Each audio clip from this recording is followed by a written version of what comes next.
नमस्कार मित्रों, आज मैं उपस्थित हूँ आप सभी के सामने श्रृंखला की इस अगले वीडियो के साथ।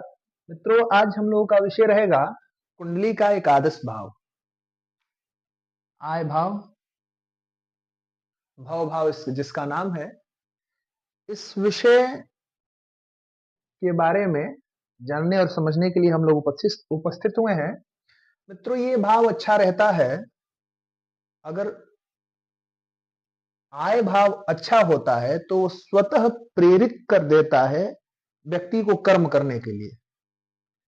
आय भाव के स्वामी मजबूत हो, आय भाव में अच्छे ग्रहों की दृष्टि हो तो स्वयं वो व्यक्ति को प्रेरित करते हैं कि वो कार्य करे और उस स्थान से जो उपलब्धियां हैं उसको प्राप्त करें। तो सबसे पहले आइए समझते हैं इस विषय को। इसका नाम है आय भाव,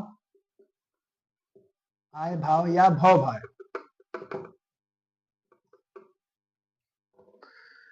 इस विषय पे महर्षियों का कुछ आर्ष श्लोक है, उस श्लोक के बारे में हम लोग चर्चा करेंगे।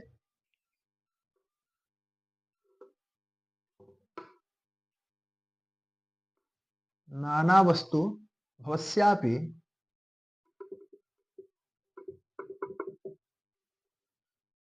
पुत्र जायादि कंस तथा।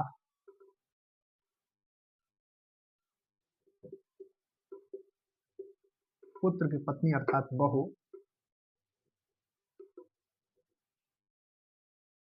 आयम वृद्धिम पशूणांच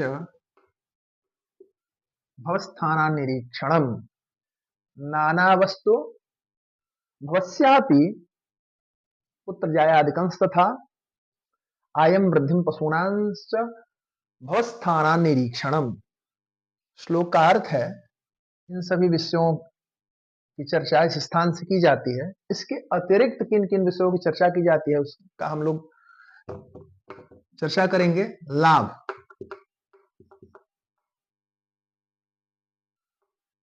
वैभव,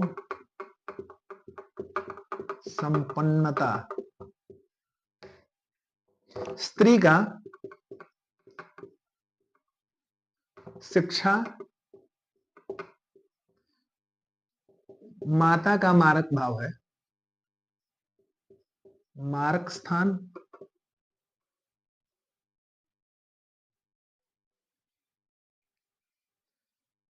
इन सभी विषयों की चर्चा इस स्थान से की जाती है।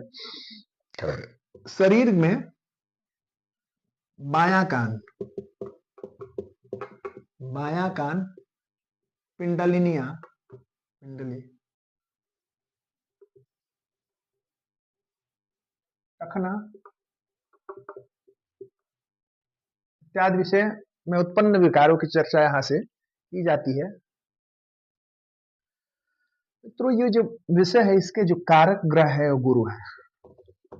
गुरुदेव भगवान इस भाव के कारक हैं। किसी भी प्रकार की वस्तु, नाना वस्तु, अनेक प्रकार की वस्तु, ये भाव अगर पीड़ित नहीं है तो उस व्यक्ति को सहजता से प्राप्त हो जाती है। पुत्र की पत्नी यानी बहू का है ये घर है, इस स्थान से अगर ये पीड़ित नहीं है तो सुयोग्य मनोनुकूल परिवार में आगमन होता है। आय की स्थिति देखी जाती है। इस स्थान के जो भावाधिपति हैं वो कहीं पीड़ित ना हो, शुभ हो, शुभ स्थान में हो तो बहुतायत में आय की वृद्धि होती है। पशुओं की भी स्थिति देखी जाती है। लाभ, मित्रों, केवल धन का लाभ ही लाभ नहीं है, चतुर्विध पुरुषार्थ है वो सभी लाभ ही है। धर्म, धर्म का लाभ हो तो भी लाभ ही है, अर्थ का लाभ हो तो भी लाभ ही है, काम मोक्ष इत्यादि व्यवसाय इत्यादि में वृद्धि हो या मोक्ष संबंधित किसी विषय का ज्ञान हो जिससे मोक्ष की प्राप्ति हो वो भी लाभ ही है। अब देखिए, यहाँ के अधिपति जहां भी बैठते हैं विभिन्न स्थानों में अलग अलग फल हैं उनके। वैसे 11वें भाव में, इस भाव में लगभग सभी ग्रह शुभ फल देते हैं। एकादश स्थान में लगभग सभी ग्रह शुभ फल देते हैं। अब देखा जाता है मित्रों, ये भाव अगर इस स्थान में हो, प्रथम स्थान से इसकी चर्चा करते हैं कि ये स्थान इस स्थान में हो तो व्यक्ति स्वयं अपने परिवार के इतर मीन्स लाभादि की जो इच्छा होती है वो अपने लिए ही व्यक्ति चिंतित रहता है। इसकी स्थिति पंचमेश से योग हो जाए या पंचमेश आयेश का योग हो तो ये पुत्र का भी स्थान है, विद्या का भी स्थान है। व्यक्ति अपने चक्र में ज्यादा रहता है, अपने पुत्र के चक्र में ज्यादा रहता है। अगर भाग्येश के साथ संबंध हो तो व्यक्ति बहुत ही ज्यादा भाग्यवान होता है, इत्यादि इत्यादि। अब देखा जाता है इसमें किस भाव में कौन सा ग्रह है,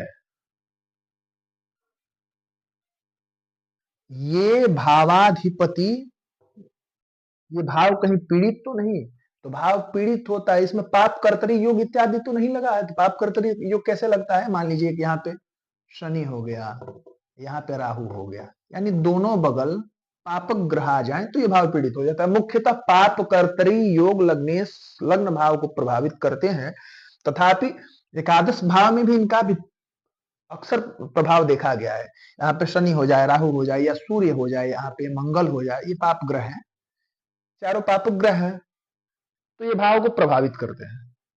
या इसमें चंद्र हो जाए, चंद्र शुभ फल देता है, लेकिन चूंकि इसकी गति बड़ी तेज है, 2.25 दिन में एक राशि परिवर्तित करता है, तो आने का जो आय का माध्यम होता है या कमाने का जो जरिया होता है वो एक समान एक रफ्तार में नहीं चलता है। इस माह लाखों रुपया कमाया, अगले माह 50,000 मान लीजिए कमाया, उसके बाद हो सकता है कि अगले माह वो कुछ भी नहीं कमाया, यानी अनवरता नहीं रहती है। अनवरत एक ही प्रकार के एक ही प्रकार से आय नहीं करता है, उतराव चढ़ाव रहता है। अब देख लिए इसमें ग्रहों की स्थितियां कैसी हो, ग्रहों के अनुसार इसका फल अलग होता है। मान लीजिए इसमें सूर्य हो, यहाँ पे 5 अंक लिखा हो, इसके भावाधिपति सूर्य हो, यहाँ पे मान लीजिए 5 अंक लिखा है, तो वो व्यक्ति राज्य से जुड़ जाएगा, राज्य से जुड़े तो अच्छा फल की प्राप्ति करता है, राज्य से जुड़कर अच्छा फल की प्राप्ति करता है। मान लीजिए यहाँ पे 4 अंक हो, 4 अंक यदि हो, यहाँ पे 4 अंक हो तो उसके मालिक चंद्र हुए, तो चंद्र जहां होता है वो राजा से मिल जाए, राजा अर्थात अपने क्षेत्र के बड़े व्यवसायी, बड़े नेता, उनके संसर्ग रहे तो अच्छा पकड़ और धन कमाएगा। मान लीजिए यहाँ पे 1-8 अंक हो, तो इसके मालिक हुए मंगल, तो मंगल अगर मालिक हुए, मंगल अच्छी स्थिति में है, तो इसके लिए वो अपने सौहार्दपूर्ण मैत्री से और भाइयों के माध्यम से धनवान होता है। मंगल हो यहाँ पे तो भाइयों के माध्यम से या अपने मित्रों के माध्यम से या किसी सहयोगी के माध्यम से वो धनवान होता है। अगर मान लीजिए यहाँ पे 3 अंक हो, 3 नंबर लिखा हो या 6 नंबर लिखा हो, तो इसके मालिक हुए बुध।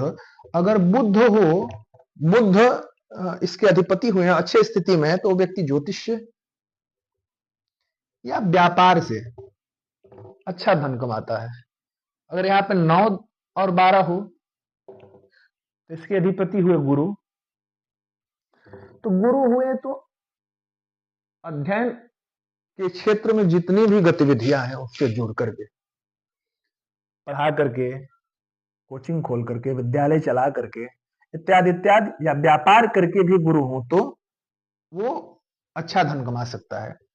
शुक्र के लिए अगर यहाँ पे मान लीजिए 2 अंक हो, 2 नंबर लिखा हो या 7 लिखा हो, तो व्यक्ति ससुराल पक्ष से, ससुराल या स्त्री पक्ष से, स्त्री पक्ष यानी उसकी औरत कमाने वाली होगी, किसी क्षेत्र से जुड़कर वो आय अर्जित कर रही होगी, हो सकता है वो अध्यापक होगी, बैंक में होगी, इत्यादि इत्यादि, किसी न किसी भाव से वो अपने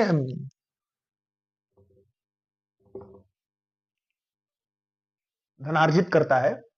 इसके बाद यहाँ पे अगर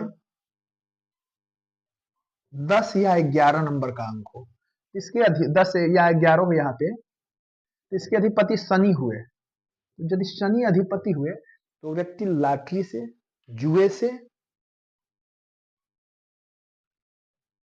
बहुतायत मात्रा में धन प्राप्त करता है। अब देखा जाता है कि जिसके इसके जो अधिपति है वो कहीं पीड़ित तो नहीं है। इस भाव में कितने ग्रहों की दृष्टि है, यहाँ तो ये तो मूल ही है, कोई भी ग्रह यहाँ पे बैठेगा पंचम भाव में बैठेगा तो आय भाव में देखेगा ही, सप्तम दृष्टि से, मूल सप्तम दृष्टि है। अगर मान लीजिए कि मंगल यहाँ हो, तो मंगल यहाँ हो तो उसकी चार नंबर दृष्टि से वो यहाँ पे देखेगा, चौथी दृष्टि से यहाँ हो मंगल, अष्टम दृष्टि से यहाँ देखेगा, मंगल यहाँ हो तो इससे यहाँ देखेगा।